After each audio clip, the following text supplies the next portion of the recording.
IDF Hamas के खिलाफ युद्ध को आगे कैसे बढ़ा रहा है टीवी9 की टीम को, इसके बारे में भी बताया गया। लेकिन सवाल वही है, 7 अक्टूबर से भी बड़े हमले को रोकने के लिए इजराइल ने क्या तैयारी की है। इजराइल की जनता और पूरी दुनिया ये जवाब जानना चाहती है, क्योंकि खुलासा ये भी हुआ है कि 7 अक्टूबर को हमास के लड़ाके इजराइल में रासायनिक हथियार लेकर घुसे थे और उनके इरादे बहुत खतरनाक थे। और अभी भी कई हमास के लड़ाके या आतंकी इजराइल के अंदर मौजूद हैं। ये खुद इजराइल पुष्ट कर चुका है। Unequivocally, it's an entire nation out there. ये है इजराइल के राष्ट्रपति इसहाक हेrzog। It's not true. This rhetoric about इन्होंने एक न्यूज चैनल को दिए इंटरव्यू में चौंकाने वाले खुलासे किए। वो खुलासा जानने के लिए आपको 7 अक्टूबर के दिन किबुत्ज के म्यूजिक फेस्टिवल पर किया गया हमास का ये हमला फिर से देखना होगा।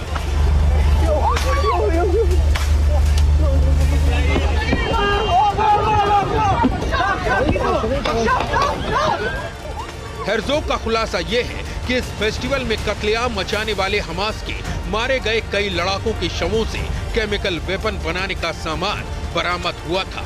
इन सामानों में साइनाइड भी था। इजराइल के राष्ट्रपति ने बताया कि हमास लड़ाकों के पास से मिली सामग्री से पता चला कि उनके पास ऐसी डिवाइस बनाने के निर्देश थे जिसके जरिए वो बड़े स्तर पर साइनाइड को छोड़ सकते थे, और उनके पास से जो सामान मिले हैं उसका कनेक्शन अल-कायदा से है। राष्ट्रपति ने अपने इस दावे को सिद्ध करने के लिए मीडिया को कई कागज भी दिखाए। उनके अलावा यह खुलासा टॉप सीक्रेट इजरायली पेपर से भी हुआ, जिसमें इस बात का जिक्र है। इसके बाद इजराइल के विदेश मंत्री ने अपने दूतावासों को अलर्ट किया है और जनता की सुरक्षा को लेकर इजराइल सरकार और सेना पहले से ज्यादा सतर्क हो गई है।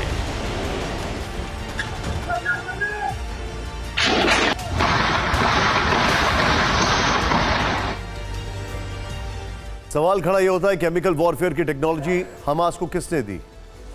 ईरान, चीन, नॉर्थ कोरिया, रूस या फिर किसी और? सीरिया ने। केमिकल वेपन गैस या लिक्विड का खतरनाक मिश्रण होता है। इसमें भारी तबाही मचाने की क्षमता होती है।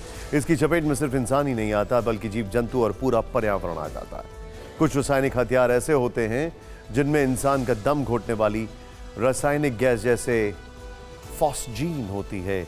यह इंसान के फेफड़े और श्वसन तंत्र पर हमला करती है, जिससे पीड़ित व्यक्ति की सांस न ले पाने की वजह से मौत हो सकती है। कुछ रासायनिक हथियार जैसे मस्टर्ड गैस लोगों की त्वचा को जलाकर उन्हें नेत्रहीन तक कर देती है।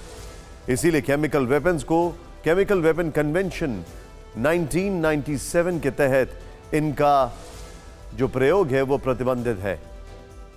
जो जानकारी आ रही है, रूस समेत कई देशों ने इस कन्वेंशन पर हस्ताक्षर किए हैं और दुनिया के 193 देश organisation for prohibition of chemical weapon यानी OPCW के सदस्य हैं। लेकिन ये सिर्फ दिखावटी कोशिशें हैं।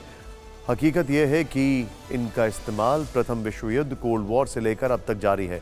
रूस यूक्रेन युद्ध में भी ऐसे आरोप लगते रहे और संयुक्त राष्ट्र की रिपोर्ट के मुताबिक केमिकल वेपन के इस्तेमाल के अब तक 10 लाख से अधिक लोगों की मौत हो चुकी है।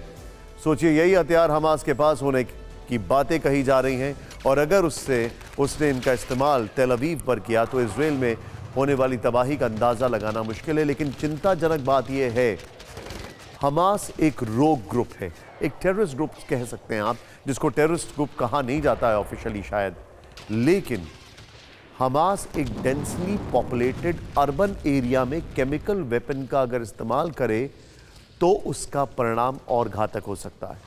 सवाल यह है कि हमास को यह ताकत कहां से मिल रही है? क्या इसके पीछे ईरान है? क्योंकि वो लगातार इजराइल को धमकी दे रहा है, अमेरिका को चेतावनी दे रहा है, किसी भी समय युद्ध को भयानक मोड़ दे सकता है। इजराइल और अमेरिका भी उसे हद में रहने की वार्निंग दे रहे हैं, लेकिन तेहरान रुक नहीं रहा है और अब उसने हमास को इजराइल पर एक और बड़ा हमला करने के लिए उकसाया।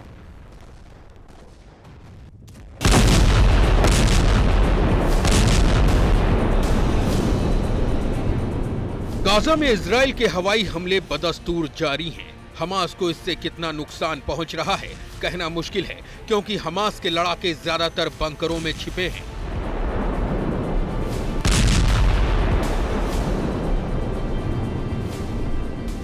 लेकिन जनता किस तरह इसका दंश झेल रही है, ये तस्वीर इसकी बानगी है। गाजा पट्टी में शेख रदवान इलाके में हर तरफ तबाही का मंजर है। सवाल है कि क्या हमास को या फिर ईरान को इससे कोई फर्क पड़ रहा है। ये सवाल इसलिए क्योंकि ईरान के विदेश मंत्री ने इस बार हमास को इजराइल पर हमले के लिए उकसाया है। उन्होंने हमास और इस्लामिक जिहाद के लीडर्स से बात की और कहा कि इजराइल को दिया जा रहा जवाब जबरदस्त है। इजराइल शासन की सियासी और सुरक्षा संरचना ध्वस्त हो चुकी है और अब सिर्फ उसकी युद्ध मशीन ही नागरिकों के खिलाफ काम कर रही है। हमास और इस्लामिक जिहाद ने जवाब में भरोसा दिलाया कि वो इजराइल से युद्ध लड़ना जारी रखेंगे।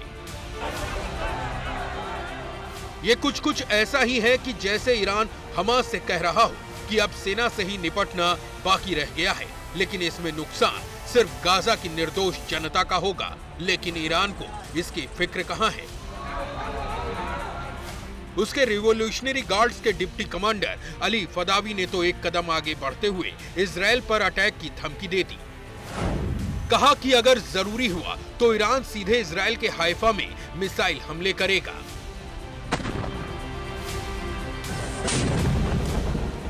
इजराइल के मंत्री निर बरकत ने जवाब में ईरान के अंदर घुसकर हमला करने की चेतावनी दी। ईरान को नक्शे से मिटा देने की कस्में खाईं।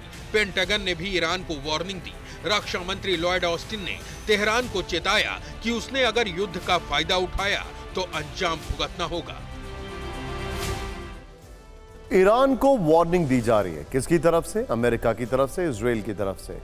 और ईरान क्या कर रहा है? ईरान खुद इस युद्ध में अभी तक सामने नहीं आया है, लेकिन हिजबुल्लाह, हमास, ये सारे उसके मोहरे हैं, ऐसे आरोप लग रहे हैं। ईरान के पीछे कौन है, क्या यह आपको बताने की जरूरत है?